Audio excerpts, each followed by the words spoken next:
The moment you take a bite of something sweet, your body starts a chain reaction that most people never think about. It feels harmless, right? Just a taste of sugar, a sip of soda, a slice of cake. But inside you, something intense is happening. Your stomach and intestines break that food down into glucose, and suddenly your bloodstream is flooded with energy waiting to be used.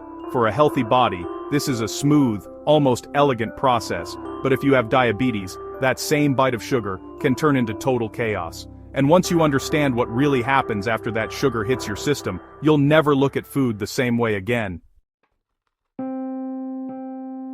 By the end of this video, you're going to understand exactly what happens inside your body right after you eat sugar if you have diabetes, and why your cells are desperate for energy while your blood is already overloaded with it. I'm not here to scare you, and I'm not here to give medical advice, but what I am going to do is walk you through this process so clearly that you can actually picture it happening. And there's one part of this story that most people don't realize until it's too late, so make sure you stay with me until the end. Let's start with what normally happens, because that's the baseline for everything else. When you eat food that contains carbohydrates, whether it's bread, rice, fruit, milk, or sweets, your digestive system breaks it down into glucose. Glucose is just a form of sugar, and your body loves it, because that's what fuels your cells. Once that glucose enters your bloodstream, your blood sugar level starts to rise. Your body notices that rise almost immediately. Sitting just below your stomach is a small but powerful organ called the pancreas, and its job in this moment is to release a hormone called insulin. Think of insulin as a messenger and a key at the same time. It travels through your blood and tells your cells, especially muscle cells, energy is here, open up. When insulin reaches a cell, it unlocks the door and lets glucose move from the blood into the cell, where it can be burned for energy. As that happens, your blood sugar level goes back down, and everything stays in balance. That's the system working the way it's supposed to. Now here's where things change if you have diabetes. Imagine you eat something sugary, and your digestive system still turns it into glucose just like always. The glucose still enters your bloodstream, and your blood sugar still rises. But what happens next depends on the type of diabetes. If you have type 1 diabetes, your body doesn't make insulin at all. The immune system has destroyed the cells in the pancreas that produce it. So when glucose floods into your blood, there is no insulin to unlock the doors of your cells. The glucose just sits there, trapped in the bloodstream. Your cells are starving, but your blood is overloaded with sugar. It's like having a truck full of food parked outside a locked warehouse. The food is right there, but nobody can get inside to use it. Your body tries to fix this in every way it knows how. First, your kidneys step in and say, "There's too much sugar in this blood, we need to get rid of it." They start filtering glucose out into your urine. That's why one of the earliest signs of undiagnosed type 1 diabetes is going to the bathroom a lot. But when glucose leaves your body through urine, it takes water with it. So now you're losing fluid, which makes you incredibly thirsty. You drink more, you pee more, and the cycle just keeps going. Meanwhile, the sugar in your urine creates a perfect environment for bacteria and yeast to grow, which is why infections and itching can become a problem. At the same time, your cells are still screaming for energy. They send signals, saying, "We're running out of fuel." So your body turns to its emergency backup plan, fat. It starts breaking down fat for energy, which leads to weight loss. You might feel tired, weak and foggy because your cells still aren't getting the glucose they actually want. All of this can start from something as simple as eating a sugary snack. Now, let's talk about type 2 diabetes, because this is where the story gets more complicated and, honestly, more common. In type 2 diabetes, your body usually still makes insulin, especially at first. The problem is that the insulin doesn't work as well as it should. When you eat sugar, and glucose enters your bloodstream, your pancreas releases insulin like normal. That insulin travels through your blood to your cells and tries to unlock the doors. But over time, those doors become harder to open. Fat deposits and other changes in the cells make the lock stiff and resistant.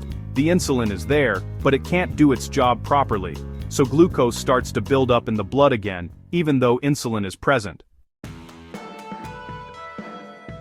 Your body reacts by making more insulin. It's kind of like turning up the volume on a broken speaker. The pancreas thinks, maybe if I send more insulin, the message will get through. So insulin levels rise, but the cells still don't respond well. Meanwhile, the cells are still short on energy. so they send distress signals to the liver. The liver's job is to store glucose and release it when needed. So when it hears those emergency signals, it releases even more glucose into the blood. Now, you have extra sugar from food and extra sugar from storage, all piling up in your bloodstream.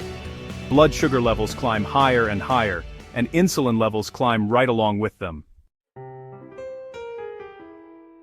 So, this is the hidden drama happening inside your body after you eat sugar with type 2 diabetes. On the outside, you might not feel anything at first, and honestly, that's one of the most dangerous parts. The process can go on quietly for years. Slowly, high blood sugar starts to affect different parts of your body. Sugar in the blood changes the way your blood vessels work. Wounds heal more slowly because bacteria thrive in a high glucose environment. Vision can blur because extra glucose changes the fluid in the lens of your eye. You may feel tired because even though there is plenty of sugar in your blood, your cells can't use it efficiently. And all of this traces back to that moment when glucose entered your bloodstream and couldn't get where it needed to go. Here's the part most people don't realize. Your body is not trying to hurt you when you have diabetes. It's actually trying to survive. Every response it makes is an attempt to protect you. The kidneys flush out sugar to lower blood levels. The liver releases stored glucose to feed starving cells. The pancreas pumps out more insulin to overcome resistance. The problem is that these emergency responses, when repeated over and over again, create long-term damage. Blood vessels become irritated, nerves can be affected, organs that rely on steady energy, like the eyes and kidneys, begin to struggle. And, all from a system that started as a simple, elegant balance between food, insulin, and cells. Think about that the next time you hear someone say diabetes is just about eating too much sugar. It's really not that simple. It's about how your body handles sugar after you eat it. It's about whether insulin is present, whether it works, and whether your cells can actually receive the energy they need. That's why two people can eat the same meal and have completely different reactions inside their bodies. One person's system handles it smoothly, and another person's system turns it into a stressful, internal battle. And here's something important to remember. The symptoms you see on the outside are just reflections of what's happening inside. Frequent urination, thirst, tiredness, blurred vision, slow healing, and weight changes are all signals from your body that this internal process isn't working right. They're not random, they're logical outcomes of too much glucose in the blood and not enough glucose in the cells. Once you see that connection, diabetes stops being a mysterious label and starts being a story you can understand. Now, this isn't medical advice, but research and experience both show that the way diabetes is managed depends on the type and the person. Type 1 diabetes requires insulin because the body can't make it. Type 2 diabetes is often managed at first with changes in eating habits, physical activity, and sometimes weight loss because those things can make cells more sensitive to insulin. Over time, many people also need medication because the condition is progressive. What matters is that treatment is aimed at restoring that basic balance between glucose in the blood and glucose in the cells.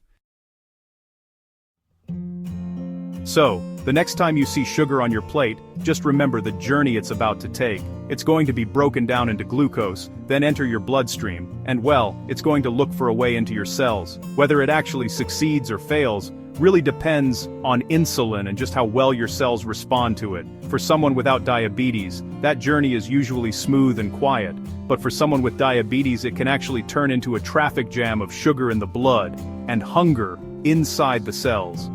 That's the real story of what happens after you eat sugar when you have diabetes.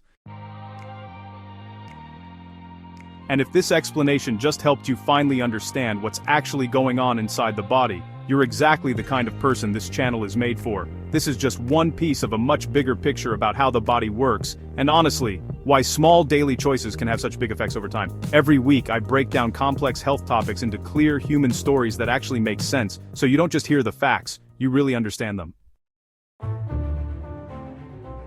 Look, if this video helped you see diabetes in a new way, then you should subscribe right now, because here, we talk about what's really happening inside your body, why it matters, and, how knowledge can change the way you think about your health. Thousands of people are already learning how their bodies work instead of just reacting when something goes wrong. Hit that subscribe button, turn on notifications, and let's start understanding our bodies instead of being afraid of them. Trust me, what's coming next is something you don't want to miss.